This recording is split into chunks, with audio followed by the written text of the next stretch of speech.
इस वीडियो में हम ब्लड चैप्टर के तीसरे फेज यानी रेड ब्लड सेल्स को पढ़ेंगे।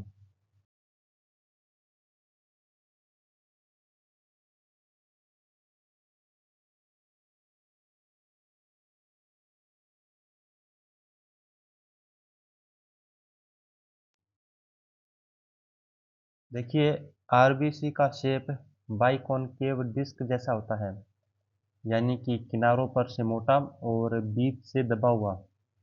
इसका एवरेज डायमीटर लगभग 7 से 8 माइक्रोमीटर होता है, जो इतना छोटा होता है कि यह आसानी से बहुत पतली कैपिलरीज से भी गुजर सकता है। इस बाइकॉनकेव शेप का सबसे बड़ा फायदा ये होता है कि इससे आरबीसी का सरफेस एरिया बढ़ जाता है। देखिए, सरफेस एरिया जितना ज़्यादा होता है उतनी ही आसानी से ऑक्सीजन और कार्बन डाइऑक्साइड का एक्सचेंज ज़्यादा होता है। इसलिए लंग्स में ऑक्सीजन जल्दी आरबीसी में घुस जाती है और टिश्यूज़ में जल्दी रिलीज़ हो जाती है। दूसरा फ़ायदा ये है कि यह शेप आरबीसी को फ्लेक्सिबल और डिफ़ॉर्मेबल बनाता है। जब आरबीसी काफ़ी नैरो कैपिलरी से गुजरती है तो यह अपना शेप बदलकर पाइप के अंदर से निकल जाती है और फिर वापस नॉर्मल शेप में आ जाती है।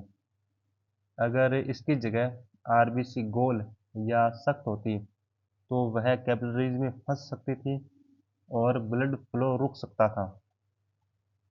इसलिए आरबीसी का बाइकॉनकेव शेप इसको गैसेस के एक्सचेंज और मूवमेंट में हेल्प करता है। मैच्योर आरबीसी में न्यूक्लियस नहीं होता और साथ ही इसमें बाकी सेल ऑर्गेनल्स भी नहीं होते, जैसे माइटोकॉन्ड्रिया, राइबोसोम और एंडोप्लाज्मिक रेटिकुलम। यह एक काफ़ी इम्पोर्टेंट एडेप्टेशन है जो आरबीसी को उसका मेन काम यानी कि ऑक्सीजन ट्रांसपोर्ट करने में हेल्प करता है। न्यूक्लियस न होने का सबसे बड़ा फ़ायदा ये है कि सेल के अंदर ज़्यादा स्पेस हीमोग्लोबिन के लिए मिल जाता है। जितना ज़्यादा हीमोग्लोबिन होगा उतनी ज़्यादा ऑक्सीजन आरबीसी कैरी कर पाएगा। अगर न्यूक्लियस मौजूद होता तो हीमोग्लोबिन के लिए जगह कम पड़ती और ऑक्सीजन कैरिंग कैपेसिटी भी कम होती। आरबीसी में माइटोकॉन्ड्रिया भी नहीं होते, इसलिए ये ऑक्सीजन को खुद यूज़ नहीं करते। ये अपनी एनर्जी एनएरोबिक ग्लाइकोसिस से बनाते हैं, यानी कि ग्लूकोज को बिना ऑक्सीजन के तोड़कर एटीपी बनाते हैं। इसका फ़ायदा ये होता है कि जो ऑक्सीजन आरबीसी कैरी कर रहा है वह पूरा का पूरा टिश्यू के लिए बची रहती है, खुद आरबीसी उसे कंज्यूम नहीं करता। राइबोसोम और एंडोप्लाज्मिक रेटिकुलम न होने की वजह से मैच्योर आरबीसी नया प्रोटीन नहीं बना सकता और रिपेयर भी नहीं हो सकता। इसलिए जैसे जैसे आरबीसी पुराना होता जाता है डैमेज एक्यूमुलेट होता है और लगभग 120 दिन के बाद स्प्लीन और लीवर में डिस्ट्रॉय होता है।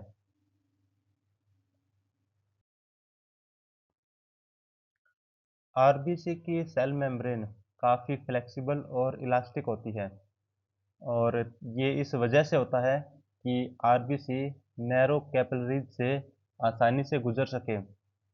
कई कैपिलरीज का डायमीटर आरबीसी से भी छोटा होता है, फिर भी आरबीसी बिना टूटे अपना शेप बदलकर निकल जाती है और यह मेम्ब्रेन की फ्लेक्सिबिलिटी की वजह से ही होता है। आरबीसी मेम्ब्रेन एक लिपिड बाइलेयर से बनी होती है जिसके अंदर स्पेशल साइटोस्केलेटन प्रोटीन्स लगे होते हैं, जैसे कि स्पेक्ट्रिन, एक्टिन, एंक्रिन। ये प्रोटीन्स मेम्ब्रेन को अंदर से सपोर्ट देते हैं और आरबीसी को उसकी बाइकॉनकेव शेप बनाए रखने में हेल्प करते हैं। अगर इन साइटोस्केलेटन प्रोटीन्स में डिफेक्ट हो जाए तो आरबीसी का शेप बिगड़ जाता है, जैसे कि हेरिडिटरी स्फेरोसाइटोसिस में होता है। इसमें आरबीसी गोल हो जाती है और आसानी से स्प्लीन में टूट जाती है। जिससे एनीमिया हो जाता है। इससे ये पता चलता है कि मेम्ब्रेन स्ट्रक्चर आरबीसी की सर्वाइवल के लिए कितना इम्पोर्टेंट है। आरबीसी में कुछ स्पेशल सरफेस प्रोटीन्स होते हैं जो ब्लड ग्रुप्स एंटीजन यानी ए, बी, ओ और आरएच के रूप में काम करते हैं। यही रीज़न है कि ब्लड ट्रांसफ्यूजन में ब्लड ग्रुप मैचिंग ज़रूरी होती है।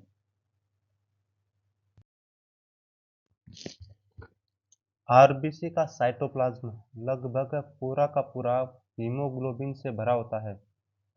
करीब 33% हिस्सा हीमोग्लोबिन होता है। इसलिए आरबीसी का मेन काम ऑक्सीजन कैरी करना ये पॉसिबल हो पाता है। हीमोग्लोबिन ही ऑक्सीजन को लंग्स से टिश्यू तक ले जाता है और टिश्यू से कुछ अमाउंट में कार्बन डाइऑक्साइड को वापस लंग्स तक लाने में हेल्प करता है।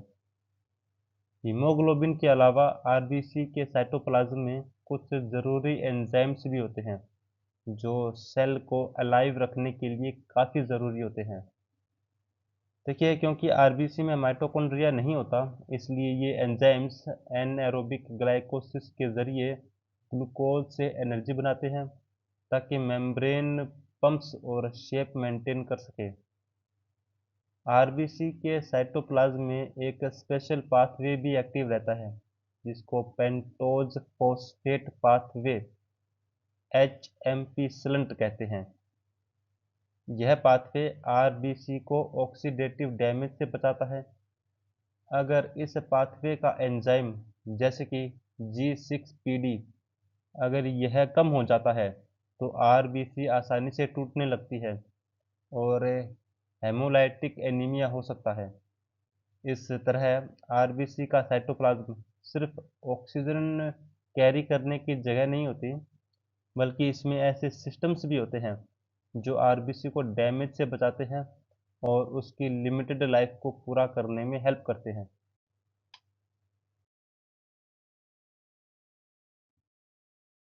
आरबीसी का लाल रंग हीमोग्लोबिन की वजह से होता है। हीमोग्लोबिन में आयरन होता है जो ऑक्सीजन से जुड़कर ब्राइट रेड कलर देता है। जब हीमोग्लोबिन ऑक्सीजन से जुड़ा होता है तो ब्लड ज़्यादा ब्राइट रेड दिखाई देता है, जैसे कि आर्टरीज में। और जब ऑक्सीजन कम होता है तो ब्लड थोड़ा डार्क रेड दिखाई देता है, जैसे वेन्स में। इसलिए बॉडी में ब्लड का कलर बदलना ऑक्सीजन लेवल से रिलेटेड होता है, न कि आर्टरीज या वेन से। एक्चुअली आर्टरी और वेन दोनों में आरबीसी सेम होते हैं, फर्क सिर्फ ऑक्सीजन कंटेंट का ही होता है। अगर हीमोग्लोबिन कम है, जैसे कि एनीमिया में, तो ब्लड का कलर थोड़ा पेल हो जाता है और स्किन व कंजक्टिवा में पैलर्स दिखाई देते हैं, यानी स्किन का कलर थोड़ा फीका हो जाता है। इस वजह से जो डॉक्टर्स होते हैं वो एनीमिया में टंग, नेल्स और लोअर आईलिड को देखकर पैलर चेक करते हैं। कुछ एबनॉर्मल कंडीशंस में हीमोग्लोबिन की स्ट्रक्चर भी बदलती है, जैसे कि मिथेमोग्लोबिनीमिया में। इसमें ब्लड चॉकलेट ब्राउन जैसा हो जाता है और कार्बन मोनोऑक्साइड पॉइजनिंग में ब्लड चेरी रेड जैसा दिखाई देता है, क्योंकि हीमोग्लोबिन अलग अलग तरीके से गैसेस से बाइंड करता है। इस तरह जो आरबीसी का कलर होता है वो डायरेक्टली हीमोग्लोबिन से और ऑक्सीजन बाइंडिंग से जुड़ा हुआ होता है, और यह बॉडी की ऑक्सीजन स्टेटस का विजुअल इंडिकेटर भी होता है। देखिए, आरबीसी की सबसे इम्पोर्टेंट स्पेशल क्वालिटी ये है कि यह हाईली डिफॉर्मेबल होता है, यानी कि यह बहुत आसानी से अपनी शेप को बदल सकता है। बॉडी की कई कैपिलरीज आरबीसी से भी पतली होती है, लेकिन आरबीसी स्क्वीज होकर इसके अंदर से निकल जाती है और बाहर आते ही फिर से अपनी नॉर्मल शेप में आ जाती है। यह प्रॉपर्टी स्मूथ ब्लड फ्लो और कॉन्टिन्यूअस ऑक्सीजन सप्लाई के लिए काफ़ी इम्पोर्टेंट होती है। आरबीसी का शेप बाइकॉनकेव होने की वजह से इसका सरफेस एरिया ज़्यादा होता है इसका मतलब कि जितना इसका वॉल्यूम है उसके मुकाबले सरफेस एरिया काफ़ी ज़्यादा है, जिससे गैसेस के एक्सचेंज के लिए ज़्यादा एरिया मिल जाता है। ज़्यादा सरफेस एरिया का मतलब ऑक्सीजन जल्दी अंदर आएगी और कार्बन डाइऑक्साइड जल्दी बाहर निकलेगी।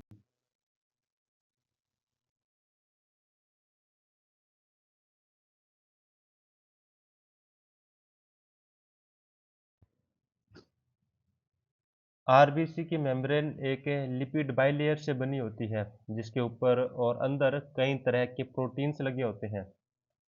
यह मेम्ब्रेन काफ़ी फ्लेक्सिबल और इलास्टिक होती है, ताकि आरबीसी पतली से पतली कैपिलरीज से बिना टूटे निकल सके। आरबीसी मेम्ब्रेन में कुछ स्पेशल सरफेस प्रोटीन्स होते हैं जो ब्लड ग्रुप एंटीजन की तरह काम करते हैं, जैसे कि ए, बी, ओ, आर एच सिस्टम। इस वजह से ब्लड ट्रांसफ्यूजन से पहले ब्लड ग्रुप मैचिंग ज़रूरी होती है, क्योंकि ये एंटीजन इम्यून रिएक्शन ट्रिगर कर सकते हैं। देखिए, जो मेम्ब्रेन होती है वो सिलेक्टिवली परमीबल होती है, यानी कि कुछ आयन और पानी अंदर बाहर जा सकते हैं, जिससे आरबीसी का वॉल्यूम और शेप मेंटेन रहता है। अगर मेम्ब्रेन पंप्स ठीक से काम न करें तो या तो आरबीसी फूल सकती है या कि फिर सिकुड़ सकती है। मेम्ब्रेन के अंदर एक मजबूत लेकिन काफ़ी फ्लेक्सिबल फ्रेमवर्क होता है, जिसको साइटोस्केलेटन या मेम्ब्रेन स्केलेटन कहते हैं। यह मेनली प्रोटीन से बना होता है, जिसमें सबसे इम्पोर्टेंट प्रोटीन है स्पेक्ट्रिन। स्पेक्ट्रिन एक्टिन एंक्रिन और दूसरे प्रोटीन्स के साथ मिलकर एक जाल जैसा स्ट्रक्चर बनाता है, जो पूरी मेम्ब्रेन को अंदर से सपोर्ट देता है। इस साइटोस्केलेटन का काम होता है आरबीसी की बाइकॉन्केव शेप को मेंटेन रखना, उसे स्ट्रेंथ देना और बार बार शेप चेंज करने के बाद भी वापस नॉर्मल शेप में लेके आना। जब आरबीसी कैपिलरीज में स्क्वीज होता है तो साइटोस्केलेटन स्ट्रेच हो जाता है और बाहर आते ही फिर से नॉर्मल हो जाता है। अगर इन प्रोटीन्स में डिफेक्ट हो जाए, जैसे स्पेक्ट्रीन या एंक्रीन में, तो आरबीसी की शेप बिगड़ जाती है और वह स्पेरिकल यानी कि राउंड हो जाता है। इस कंडीशन को हेरिडेटरी स्पेरोसाइटोसिस कहते हैं और ऐसे आरबीसी स्प्लीन में आसानी से फंस जाते हैं और जल्दी डिस्ट्रॉय हो जाते हैं, जिससे पेशेंट को एनीमिया और जॉन्डिस हो सकता है।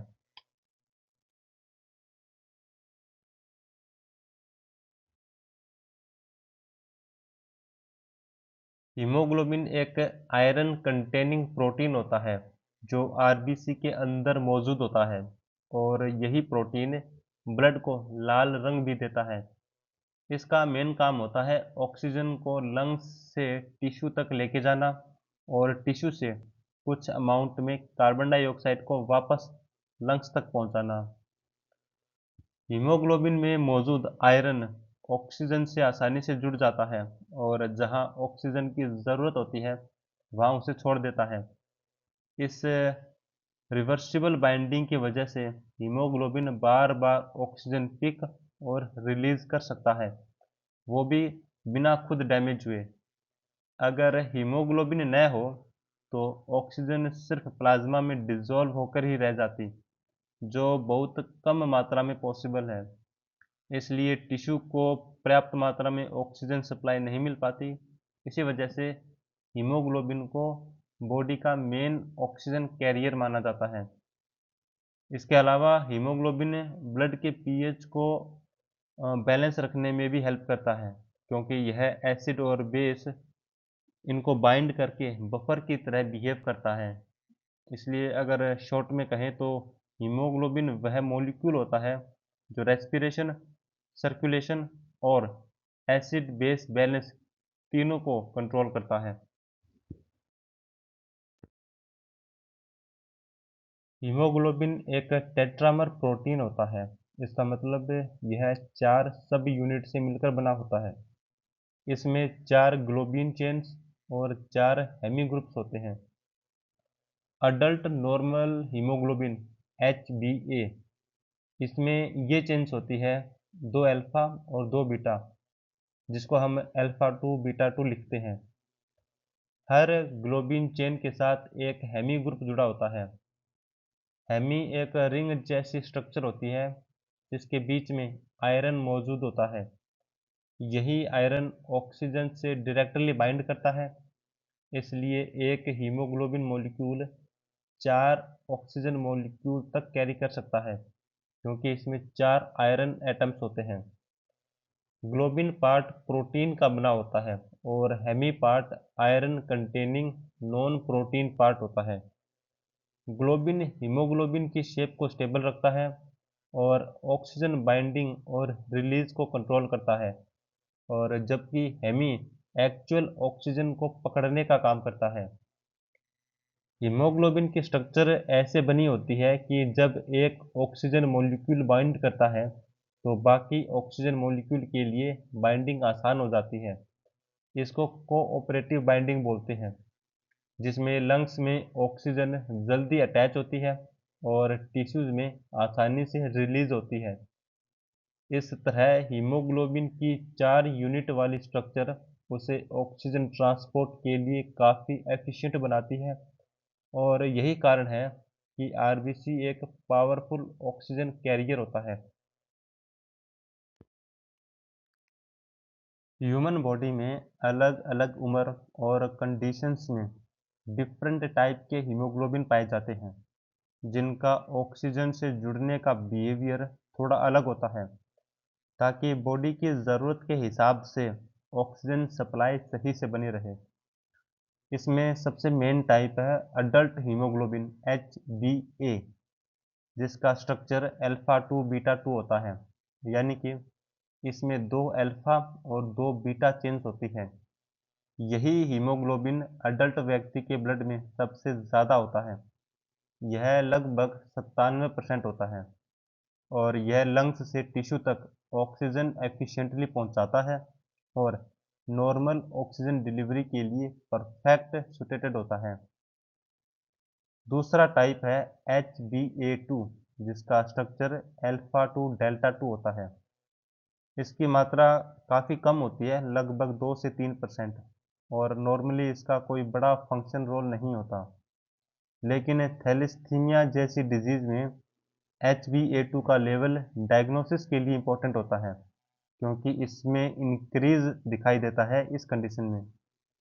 तीसरा इम्पोर्टेंट टाइप है फीटल हीमोग्लोबिन HbF, जिसका स्ट्रक्चर अल्फा 2 गामा 2 होता है। यह फीटस और न्यू बॉर्न बेबीज में पाया जाता है। HbF की खास बात यह है कि इसकी ऑक्सीजन एफिनिटी काफ़ी ज़्यादा होती है, यानी कि ऑक्सीजन को अडल्ट हीमोग्लोबिन से ज़्यादा स्ट्रॉन्गली पकड़ कर रखता है। इससे फीटस माँ के ब्लड से आसानी से ऑक्सीजन खींच पाता है और प्लेसेंटा के थ्रू आता है। बर्थ के बाद धीरे धीरे HbF कम होकर HbA में कन्वर्ट हो जाता है। कुछ एबनॉर्मल टाइप्स के हीमोग्लोबिन्स भी होते हैं, जैसे HbS, जिसको सिकल हीमोग्लोबिन, और थैलाससीमिया में एबनॉर्मल हीमोग्लोबिन जो जेनेटिक डिफेक्ट्स की वजह से बनते हैं। इसमें आरबीसी की शेप और फंक्शन दोनों बिगड़ते हैं, जिससे एनीमिया और ऑक्सीजन डिलीवरी प्रॉब्लम होती है। इस तरह हीमोग्लोबिन के टाइप्स बॉडी की एज और ज़रूरत के हिसाब से ऑक्सीजन सप्लाई को अडेप्ट करते हैं, और एबनॉर्मेलिटीज़ होने पर सीरियस ब्लड डिसऑर्डर पैदा कर सकते हैं।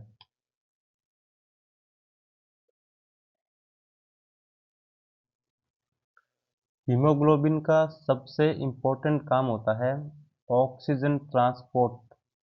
लंग्स में हीमोग्लोबिन ऑक्सीजन से जुड़ जाता है और इसे पूरे शरीर के टिश्यू तक ले जाता है। जहां ऑक्सीजन की ज़रूरत होती है, वहां हीमोग्लोबिन ऑक्सीजन को छोड़ देता है ताकि सेल्स एनर्जी बना सके। इसी वजह से हीमोग्लोबिन को बॉडी का मेन ऑक्सीजन कैरियर बोलते हैं। दूसरा इंपॉर्टेंट फंक्शन है कार्बन डाइऑक्साइड के ट्रांसपोर्ट को करना। सेल्स से बनने वाली CO2 का कुछ हिस्सा हीमोग्लोबिन से जुड़कर लंग्स तक पहुंचता है, जहां से यह बाहर निकाल दी जाती है। हालांकि CO2 का ज़्यादातर हिस्सा प्लाज्मा में बाइकार्बोनेट के फॉर्म में जाता है, और फिर भी हीमोग्लोबिन इसमें सपोर्टिव रोल तो प्ले करता ही है। हीमोग्लोबिन ब्लड के पीएच बैलेंस को बनाए रखने में भी हेल्प करता है। यह हाइड्रोजन आयंस को बाइंड करके बफर की तरह काम करता है, जिससे ब्लड ज़्यादा एसिडिक या ज़्यादा एल्कलाइन नहीं होने देता। इसलिए एसिड बेस बैलेंस में हीमोग्लोबिन का रोल भी इम्पोर्टेंट माना जाता है। इसके अलावा हीमोग्लोबिन ब्लड फ्लो और ऑक्सीजन डिलीवरी को रेगुलेट करने में भी हेल्प करता है, क्योंकि यह टिश्यू में ऑक्सीजन छोड़ते समय लोकल कंडीशन के हिसाब से अपने बिहेवियर को बदलता है। जैसे ज़्यादा CO2 और ज़्यादा एसिडिटी वाले एरियाज में ऑक्सीजन जल्दी रिलीज करता है। इससे एक्टिव टिश्यू को ज़्यादा ऑक्सीजन मिलती है। इस तरह हीमोग्लोबिन रेस्पिरेशन, सर्कुलेशन और केमिकल बैलेंस तीनों में अपना इम्पोर्टेंट रोल प्ले करता है, और बॉडी की सर्वाइवल के लिए एब्सोल्युटली इसेंशियल होता है।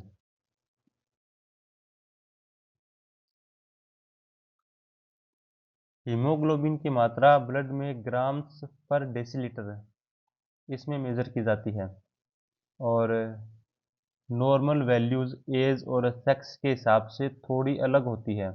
जैसे अडल्ट मेल में नॉर्मल हीमोग्लोबिन लगभग 13 से 17 ग्राम पर डेसीलीटर के बीच में होता है।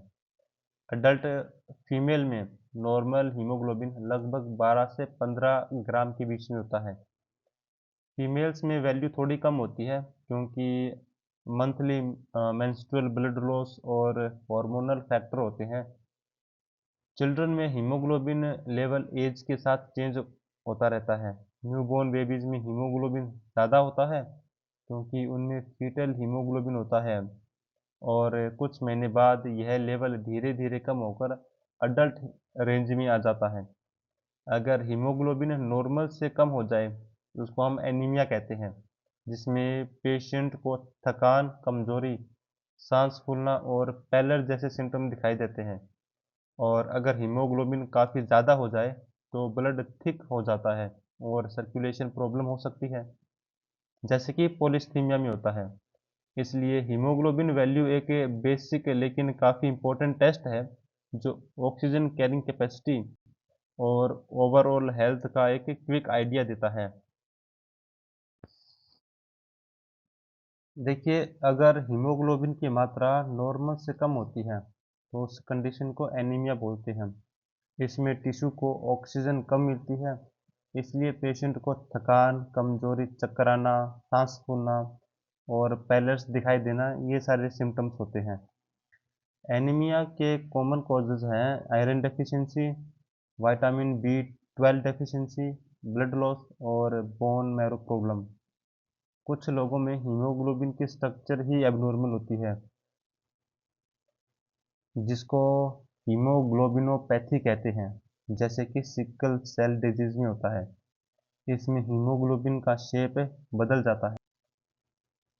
सिकल सेल डिजीज में हीमोग्लोबिन का शेप बदल जाता है, जिससे आरबीसी सिकल शेप में बदल जाती है और आसानी से टूट जाती है, या कि फिर ये ब्लड वेसल्स में फंस जाती है। इससे सीवियर एनीमिया, पेन और ऑर्गन डैमेज हो सकता है। थैलेसीमिया में ग्लोबिन चेन की प्रॉपर सिंथेसिस नहीं हो पाती, जिस वजह से हीमोग्लोबिन कम बनता है और क्रोनिक एनीमिया हो सकता है। एक इम्पॉर्टेंट इमरजेंसी कंडीशन होती है कार्बन मोनोऑक्साइड पॉइजनिंग। इसमें जो कार्बन मोनोऑक्साइड होता है वो हीमोग्लोबिन से ऑक्सीजन की तुलना में ज़्यादा स्ट्रॉन्गली बाइंड हो जाता है और कार्बोक्सी हीमोग्लोबिन बना लेता है।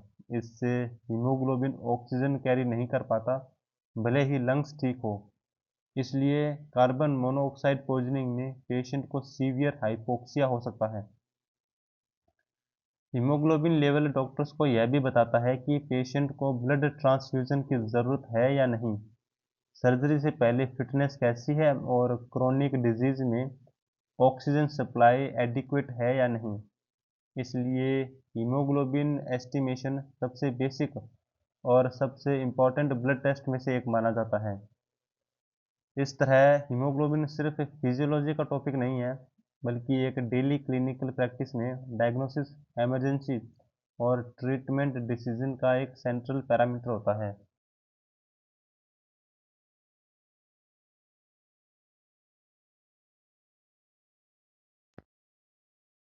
आरबीसी के फंक्शंस की बात करें तो पहला फंक्शन जो इसका होता है वो है ऑक्सीजन ट्रांसपोर्ट करना। और आरबीसी हीमोग्लोबिन के थ्रू ऑक्सीजन ट्रांसपोर्ट करता है। हीमोग्लोबिन लंग्स से ऑक्सीजन लेता है, खुद के साथ बाइंड करता है और इससे ऑक्सी हीमोग्लोबिन कंपाउंड बनता है। और हीमोग्लोबिन यह ऑक्सीजन लेकर टिश्यू तक जाता है और वहाँ पर इसको रिलीज कर देता है। टिश्यूज से यह हीमोग्लोबिन कुछ अमाउंट में कार्बन डाइऑक्साइड के साथ भी बाइंड करता है, जिससे कार्बिनो हीमोग्लोबिन कंपाउंड बनता है। यहाँ से यह कार्बन डाइऑक्साइड को लेकर लंग्स तक जाता है और वहाँ पर इसको रिलीज कर देता है। CO2 का थोड़ा हिस्सा ही हीमोग्लोबिन के साथ बाइंड होता है। ज़्यादातर CO2 प्लाज्मा में बाइकार्बोनेट यानी कि HCO3 निगेटिव में कन्वर्ट होकर प्लाज्मा द्वारा कैरी होता है। बॉडी के अंदर मेटाबॉलिज्म के दौरान लगातार एसिड्स बनते हैं, जैसे कार्बोनिक एसिड, लैक्टिक एसिड। अगर ये एसिड्स जमा हो जाए तो ब्लड का पीएच है वो गिर जाता है, जिसको एडिसोसिस बोलते हैं, एडिसोसिस। और इससे ऑर्गन का काम डिस्टर्ब हो सकता है। तो आरबीसी के अंदर जो हीमोग्लोबिन होता है वो हाइड्रोजन आयन को बाइंड कर लेता है, जिससे कि ये फ्री रेडिकल्स ब्लड में नहीं रहते और पीएच मेंटेन रहता है। इस तरह हीमोग्लोबिन एक बफर की तरह काम करता है। और इसके अलावा आरबीसी में एक और एंजाइम होता है, कार्बोनिक एनहाइड्रेज, जो CO2 और पानी को मिलाकर कार्बोनिक एसिड बनाता है और फिर इसे बाइकार्बोनेट और हाइड्रोजन आयन में तोड़ देता है। बाइकार्बोनेट प्लाज्मा में चला जाता है और हाइड्रोजन आयन हीमोग्लोबिन से बाइंड हो जाता है। लंग्स में यह प्रोसेस उल्टा होता है और CO2 बाहर निकल जाती है। इस पूरे मैकेनिज्म की वजह से ब्लड का पीएच नैरो रेंज में बना रहता है, फिर चाहे बॉडी में CO2 प्रोडक्शन ज़्यादा ही क्यों ना हो। इसलिए आरबीसी सिर्फ गैस ट्रांसपोर्ट नहीं करता, यह ब्लड के केमिकल स्टेबिलिटी और लाइफ सपोर्टिंग पीएच को भी बैलेंस करता है।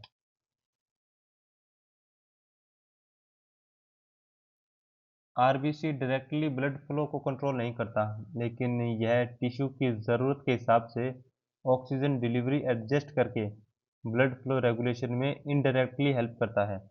जब किसी टिश्यू में एक्टिविटी ज़्यादा होती है, जैसे एक्सरसाइजिंग मसल या एक्टिव ब्रेन, वहाँ CO2 ज़्यादा बनती है और टेम्परेचर बढ़ता है और पीएच भी थोड़ा एसिडिक होता है। इस कंडीशन में हीमोग्लोबिन ऑक्सीजन को जल्दी छोड़ता है, जिसे बोर इफेक्ट बोलते हैं, और इससे एक्टिव टिश्यू को ज़्यादा ऑक्सीजन मिलती है। साथ ही आरबीसी से कुछ सब्सटेंस रिलीज होते हैं जो ब्लड वेसल्स को डायलेट करने में मदद करते हैं, जिससे कि उस एरिया में ब्लड फ्लो बढ़ जाता है, जिससे ऑक्सीजन और न्यूट्रिएंट्स की सप्लाई और भी बेहतर हो जाती है। इस तरह आरबीसी टिश्यू की मेटाबॉलिक एक्टिविटी को सेंस करके ऑक्सीजन रिलीज और लोकल सर्कुलेशन दोनों को सपोर्ट करता है, ताकि जहां ज़्यादा ज़रूरत हो वहां ज़्यादा सप्लाई हो सके।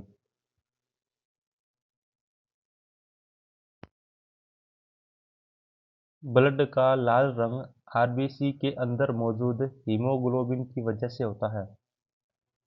हीमोग्लोबिन में आयरन होता है जो ऑक्सीजन से जुड़ने पर ब्राइट रेड कलर देता है। इसलिए आर्टरीज में ब्लड ज़्यादा चमकीला लाल दिखाई देता है, क्योंकि वहाँ पर ऑक्सीजन ज़्यादा होती है।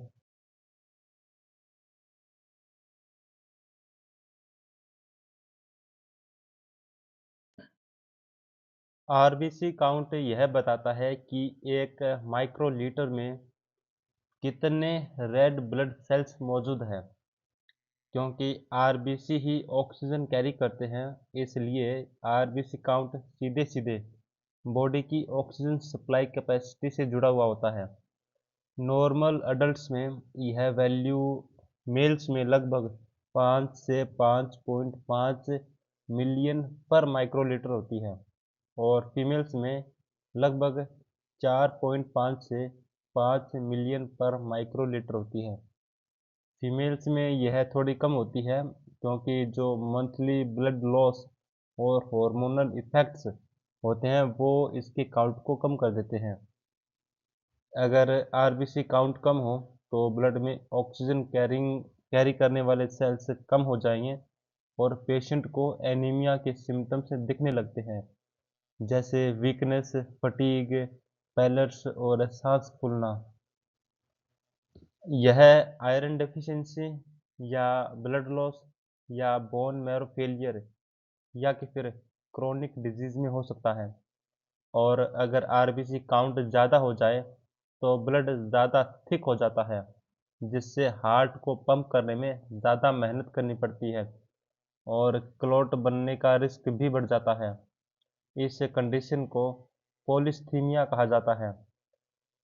हाई एल्टीट्यूड पर यानी पहाड़ों पर ऑक्सीजन कम होती है, इसलिए बॉडी अडेप्टिव रिस्पॉन्स के रूप में ज़्यादा आरबीसी बनाने लगती है ताकि ऑक्सीजन ट्रांसपोर्ट को बढ़ा सके। इसलिए पहाड़ी इलाकों में रहने वाले लोगों का आरबीसी काउंट नॉर्मली ज़्यादा पाया जाता है।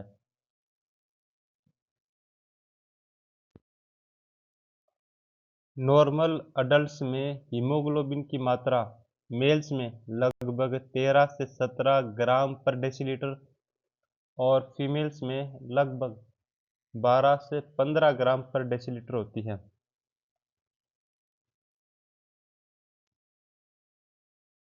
पैक्ड सेल वॉल्यूम पीसीवी या हेमेटोक्राइट, देखिए इसका मतलब होता है ब्लड के टोटल वॉल्यूम में से कितना परसेंटेज हिस्सा आरबीसी का है, यानी कि ब्लड कितना सेल रिच है और कितना प्लाज्मा रिच है, यह पीसीवी बताता है। जब ब्लड को सेंट्रीफ्यूज किया जाता है तो नीचे आरबीसी जमा हो जाते हैं, ऊपर प्लाज्मा रहता है और बीच में एक पतली डब्ल्यूबीसी व प्लेटलेट्स की लेयर होती है। नीचे जो पैक्ड आरबीसी का पार्ट होता है उसी को ही पीसीवी या हेमेटोक्राइट बोलते हैं। नॉर्मल अडल्ट्स में पीसीवी लगभग 45% और फीमेल्स में 40% होता है। इसका मतलब कि 100 ml ब्लड में लगभग 45 ml मेल में और 40 ml फीमेल्स में आरबीसी होते हैं और बाकी सब प्लाज्मा होता है। मीन कार्प्यूस्कुलर वॉल्यूम यानी एमसीवी, इसका मतलब होता है एक आरबीसी का एवरेज साइज कितना है, यानी कि यह बताता है कि आरबीसी नॉर्मल साइज का है, छोटा है या कि फिर बड़ा, जो एनीमिया के टाइप को पहचानने में काफ़ी हेल्पफुल होता है। नॉर्मल एमसीवी वैल्यू लगभग 80 से 100 फेटोलीटर तक होती है और अगर एमसीवी 80 फेटोलीटर से कम हो जाए तो आरबीसी छोटे होते हैं और इसे माइक्रोसाइटिक एनीमिया कहा जाता है, जो आमतौर पर आयरन डेफिशिएंसी एनीमिया में देखा जाता है।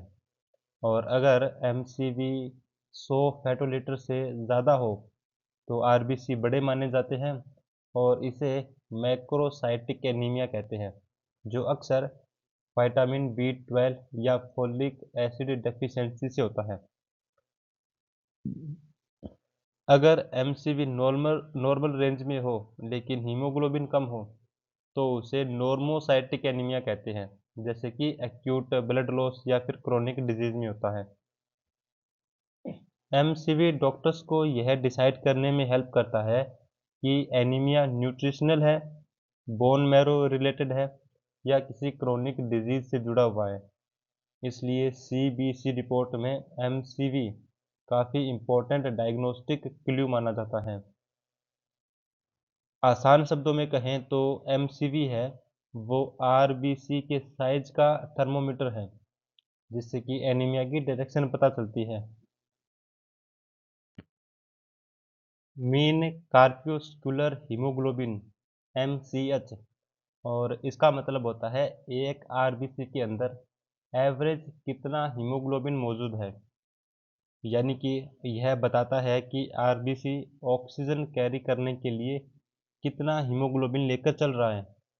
नॉर्मल MCH वैल्यू लगभग 27 से 33 पिकोग्राम्स होती है, और अगर MCH इससे कम हो तो इसका मतलब होता है कि आरबीसी में हीमोग्लोबिन कम है, और आरबीसी थोड़ी पेल, जिसको हाइपोक्रोमिक बोलते हैं, ये दिखाई देता है। पेल का मतलब कि उसका रंग थोड़ा फीका हो जाता है। यह कंडीशन ज़्यादातर आयरन डेफिशिएंसी एनीमिया में देखी जाती है, और अगर MCH नॉर्मल वैल्यू से थोड़ा ज़्यादा हो जाए, यानी कि आरबीसी काउंट या साइज एबनॉर्मल हो, तो एनीमिया किसी और कारण से हो सकता है, जैसे कि एक्यूट ब्लड लॉस या क्रोनिक डिजीज। MCH आरबीसी के कलर से भी रिलेटेड होता है, क्योंकि हीमोग्लोबिन जितना ज़्यादा होगा, आरबीसी उतना ही ज़्यादा गहरा लाल दिखेगा। इसलिए MCH कम होने पर आरबीसी हल्का दिखाई देता है।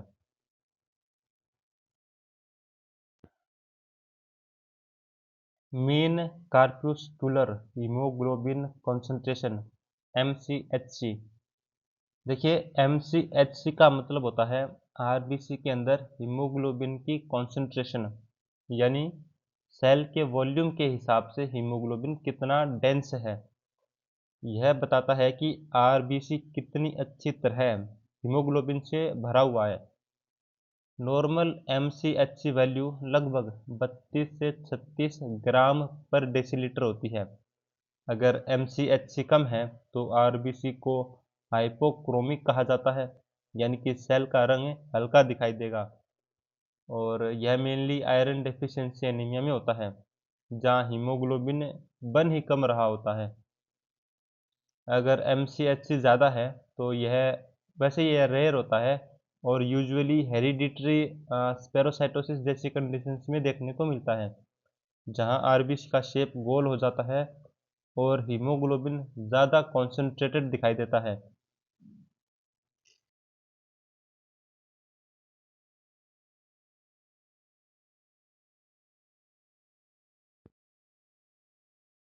एरिथ्रोपोइसिस का मतलब होता है नए आरबीसी का बनना, यानी कि बॉडी लगातार पुराने और टूटे हुए आरबीसी की जगह नए आरबीसी बनाती रहती है, ताकि ऑक्सीजन ट्रांसपोर्ट लगातार चलता रहे।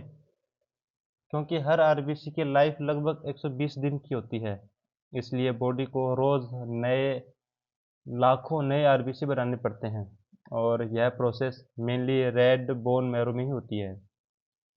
रेड बोन मैरो को आप बॉडी की आरबीसी फैक्ट्री समझ सकते हो, जहां स्टेम सेल से धीरे धीरे मैच्योर आरबीसी बनते हैं। ये मैच्योर आरबीसी फिर ब्लड सर्कुलेशन में भेज दिए जाते हैं। अगर बोन मैरो ठीक से काम न करे तो एप्लास्टिक एनीमिया में यहाँ पर आरबीसी प्रोडक्शन कम हो जाता है और पेशेंट को सीवियर एनीमिया हो सकता है। इसलिए बोन मैरो का हेल्दी होना आरबीसी सप्लाई के लिए काफ़ी ज़रूरी होता है।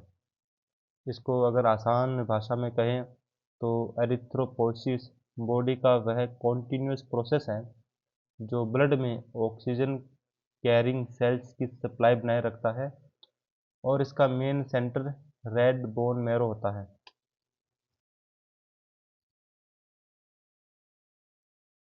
एरिथ्रोपोइसिस की साइट्स को समझते हैं।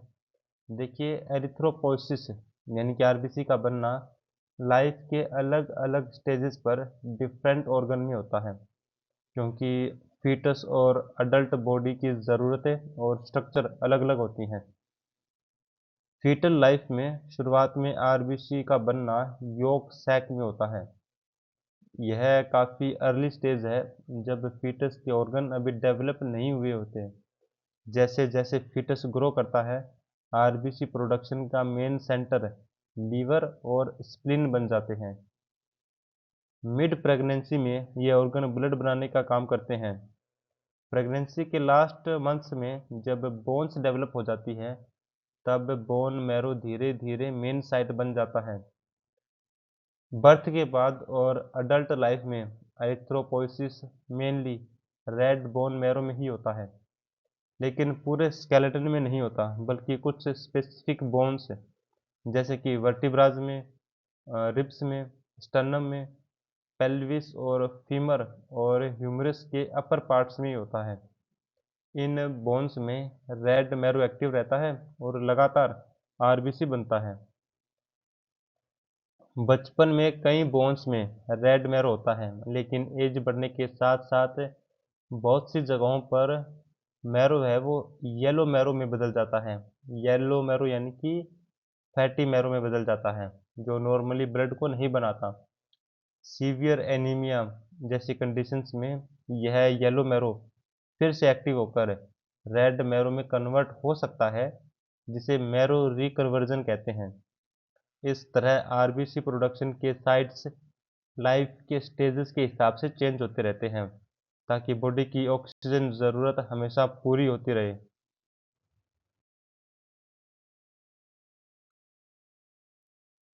एरिथ्रोपोइसिस एक स्टेप बाय स्टेप प्रोसेस होती है, जिसमें एक इमेच्योर स्टेम सेल्स धीरे धीरे मैच्योर आरबीसी में कन्वर्ट होता है। यह पूरा प्रोसेस मेनली बोन मैरो के अंदर होता है। सबसे पहला सेल होता है प्रोएरिथ्रोब्लास्ट। यह एक बड़ा सेल होता है जिसमें न्यूक्लियस बड़ा होता है और हीमोग्लोबिन नहीं के बराबर होता है। यह सेल आगे डिवाइड होकर नेक्स्ट स्टेज में जाता है। इसके बाद बेसोफिलिक एरिथ्रोब्लास्ट स्टेज आती है। इस स्टेज पर सेल में प्रोटीन सिंथेसिस ज़्यादा होने लगती है और सेल ब्लू कलर का दिखाई देने लगता है, क्योंकि इसमें राइबोसोम्स ज़्यादा होते हैं। अभी हीमोग्लोबिन कम ही होता है। और उसके बाद फिर आता है पॉलीक्रोमेटोफिलिक एरिथ्रोब्लास्ट। इस स्टेज पर सेल में हीमोग्लोबिन बनना शुरू हो जाता है, इसलिए सेल का कलर ब्लू और पिंक का मिक्स दिखाई देता है। न्यूक्लियस अभी मौजूद ही रहता है, लेकिन धीरे धीरे छोटा होने लगता है। इसके बाद ऑर्थोक्रोमेटिक एरिथ्रोब्लास्ट, जिसको नॉर्मोब्लास्ट भी बोलते हैं। इस स्टेज पर हीमोग्लोबिन काफ़ी बन चुका होता है और न्यूक्लियस काफ़ी हद तक छोटा हो जाता है। फिर यह सेल से बाहर निकल जाता है। यही वह पॉइंट है जहां आरबीसी न्यूक्लियस को खो देता है। न्यूक्लियस निकलने के बाद सेल को रेटिकुलोसाइट कहा जाता है। यह इमेच्योर आरबीसी होता है जो बोन मैरो से निकलकर ब्लड में आता है। ब्लड में 1-2 दिन रहने के बाद यह पूरी तरह मैच्योर होकर नॉर्मल आरबीसी, जिसको हम एरिथ्रोसाइट बोलते हैं, बन जाता है। इस तरह स्टेजेस का मेन ट्रेंड यह है कि जैसे जैसे सेल मैच्योर होता है, उसका सेल साइज घटता जाता है, हीमोग्लोबिन बढ़ता जाता है, न्यूक्लियस और बाकी के ऑर्गेनल्स खत्म होते जाते हैं और आखिर में हमें एक फ्लेक्सिबल हीमोग्लोबिन मिक्स्ड आरबीसी मिलता है, जो ऑक्सीजन ट्रांसपोर्ट के लिए परफेक्ट रेडी होता है। आरबीसी का बनना बॉडी की ज़रूरत के हिसाब से होता है, ताकि ऑक्सीजन सप्लाई हमेशा एडिक्वेट बनी रहे। इस कंट्रोल का सबसे इम्पोर्टेंट हार्मोन होता है erythropoietin, EPO. EPO mainly kidneys में बनता है। जब बॉडी में ऑक्सीजन लेवल कम होता है, जिसको हम हाइपोक्सिया बोलते हैं, तो किडनीज इस कमी को सेंस करती है और ज़्यादा ईपीओ रिलीज करती है और यह ईपीओ ब्लड के थ्रू बोन मैरो तक पहुंचता है और वहां आरबीसी बनाने वाले सेल्स को तेजी से डिवाइड और मैच्योर होने के लिए स्टिमुलेट करता है। जैसे जैसे आरबीसी की संख्या बढ़ती है और ऑक्सीजन सप्लाई नॉर्मल होती है, किडनीज को फिर से एडिक्वेट ऑक्सीजन मिलने लगता है और ईपीओ प्रोडक्शन कम हो जाता है। इस तरह एक नेगेटिव फीडबैक सिस्टम की तरह काम करता है। हाई एल्टीट्यूड पर ऑक्सीजन कम होती है, इसलिए वहां रहने वाले लोगों में ईपीओ ज़्यादा बनता है और आरबीसी प्रोडक्शन ज़्यादा होता है। जिससे आरबीसी काउंट ज़्यादा हो जाता है। इसी प्रिंसिपल पर एथलीट कभी कभी इलीगल तरीके से ईपीओ इंजेक्शन लेते हैं ताकि ऑक्सीजन कैरिंग कैपेसिटी बढ़ जाए, जिसे ब्लड डोपिंग कहा जाता है। ईपीओ के अलावा कुछ न्यूट्रिएंट्स भी आरबीसी फॉर्मेशन के लिए ज़रूरी होते हैं, जैसे आयरन हीमोग्लोबिन बनाने के लिए होता है, विटामिन बी 12 और फोलिक एसिड सेल डिवीजन के लिए, और इसके अलावा प्रोटीन्स होते हैं। अगर ये फैक्टर्स कम हो तो ईपीओ के बावजूद आरबीसी प्रॉपर अमाउंट में नहीं बन पाएगा। इस तरह एरिथ्रोपोइटीन बॉडी का मेन रेगुलेटर होता है, जो ऑक्सीजन लेवल के हिसाब से आरबीसी प्रोडक्शन को एडजस्ट करके लाइफ सेविंग बैलेंस को बनाए रखता है।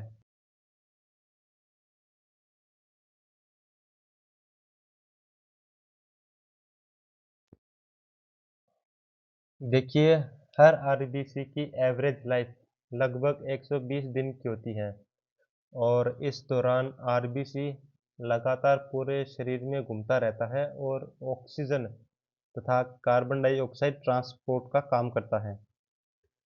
लेकिन क्योंकि आरबीसी में न्यूक्लियस और रिपेयर मैकेनिज्म नहीं होते, इसलिए टाइम के साथ इसके मेम्ब्रेन और एंजाइम्स धीरे धीरे डैमेज होने लगते हैं।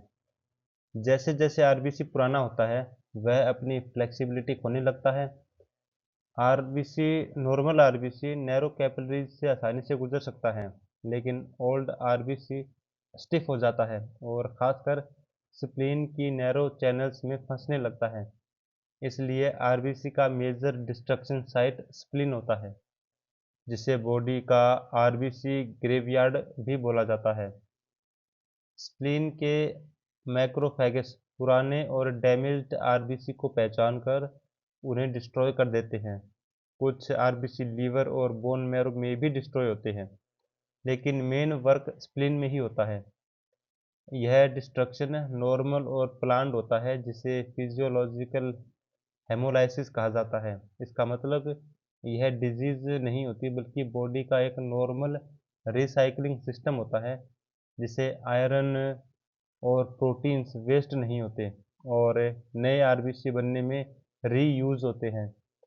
अगर किसी डिजीज में आरबीसी बहुत जल्दी डिस्ट्रॉय होने लगे तो उसे हेमोलाइटिक एनीमिया बोलते हैं, जिसमें आरबीसी लाइफ स्पैन काफ़ी कम हो जाती है और बोन मैरो को एक्स्ट्रा मेहनत करनी पड़ती है आरबीसी की सप्लाई को बनाए रखने के लिए। इस तरह आरबीसी की लिमिटेड लाइफ स्पैन और उसका कंट्रोल डिस्ट्रक्शन बॉडी का एक स्मार्ट रिसाइकलिंग स्ट्रेटजी है, जो ब्लड को हेल्दी और एफिशिएंट बनाए रखता है।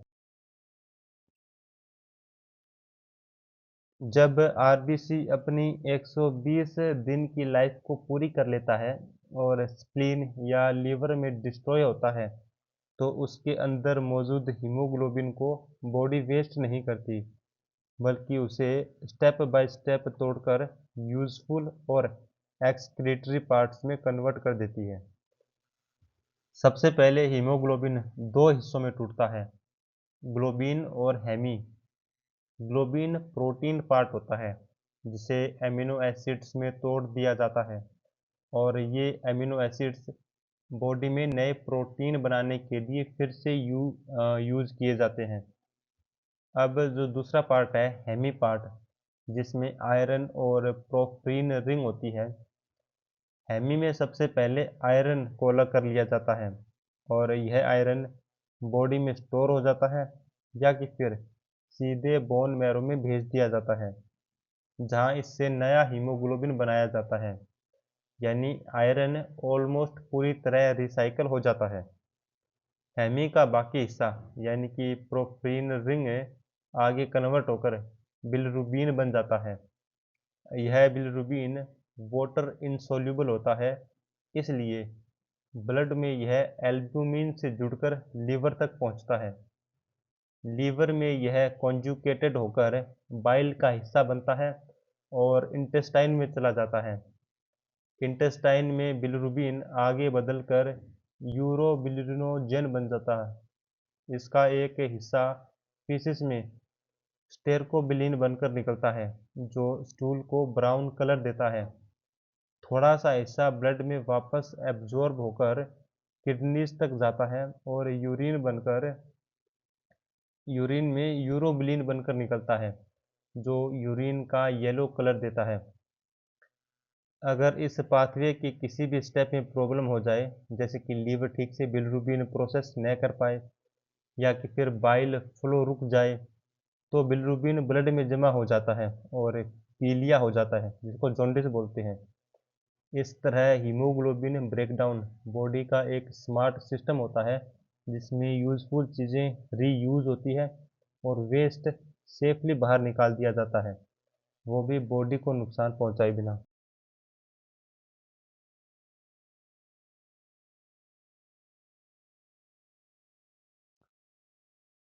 एनीमिया का मतलब होता है ब्लड में हीमोग्लोबिन या आरबीसी की कमी, लेकिन यह कमी कई अलग अलग रीजन से हो सकती है। इसलिए एनीमिया को कॉज के आधार पर क्लासिफाई करना ज़रूरी होता है ताकि सही ट्रीटमेंट दिया जा सके। सबसे पहले जो टाइप आता है वो है न्यूट्रिशनल एनीमिया। इसमें बॉडी को हीमोग्लोबिन और आरबीसी बनाने के लिए ज़रूरी न्यूट्रिएंट्स नहीं मिलते, जैसे आयरन, विटामिन बी 12 या फोलिक एसिड।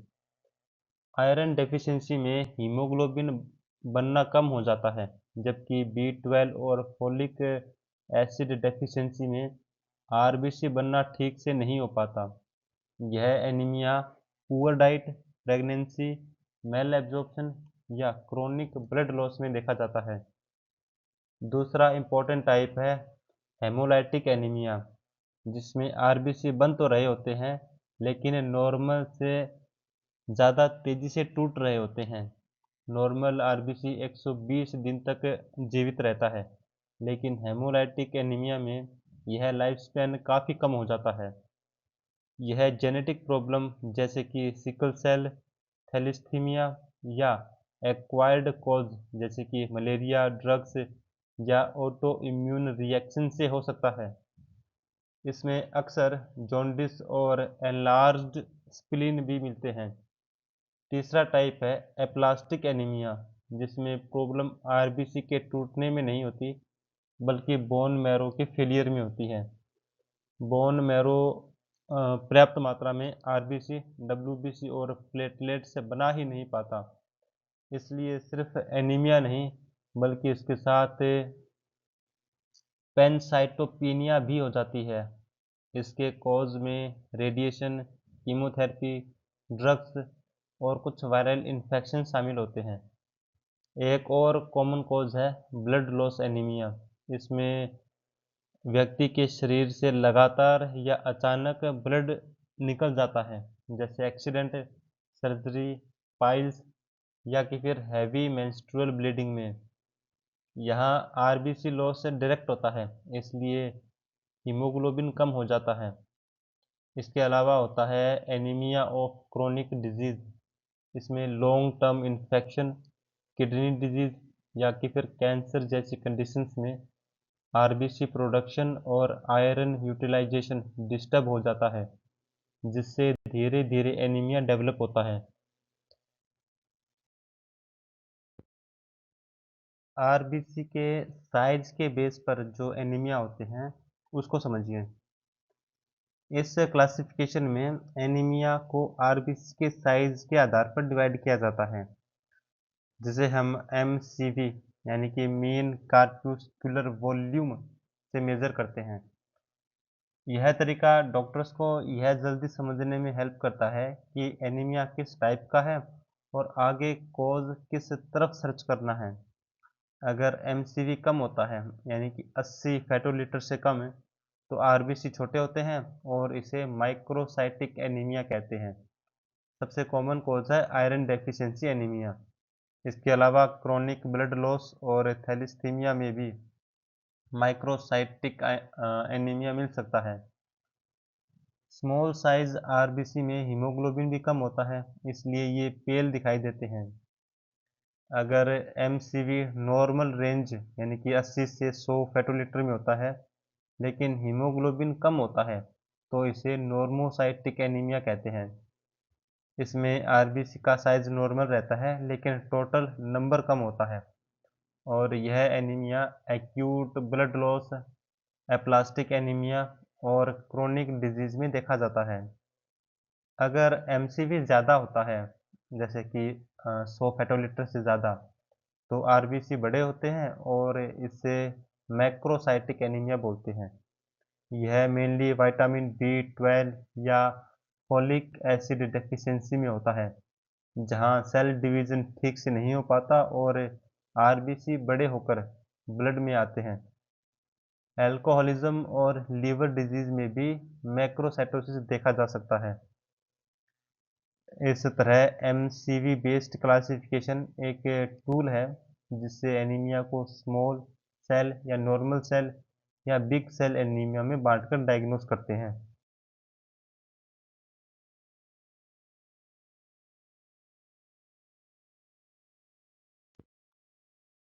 पॉलीस्थीमिया एक ऐसी कंडीशन होती है जिसमें ब्लड में आरबीसी की संख्या, हीमोग्लोबिन और पीसीवी तीनों बढ़े हुए होते हैं। इसका मतलब है कि ब्लड में सेल्स ज़्यादा और प्लाज्मा कंपैरेटिवली कम हो जाता है। इससे ब्लड गाढ़ा हो जाता है। जब ब्लड थिक हो जाता है तो हार्ट को उसे पंप करने में ज़्यादा मेहनत करनी पड़ती है और ब्लड फ्लो भी स्लो हो सकता है। इसी वजह से पॉलीस्थीमिया में पेशेंट को हेडेक, डिजीनेस, चेहरे पर लालपन, हाथों और पैरों में भारीपन ये फील हो सकता है और क्लॉट बनने का रिस्क भी बढ़ जाता है।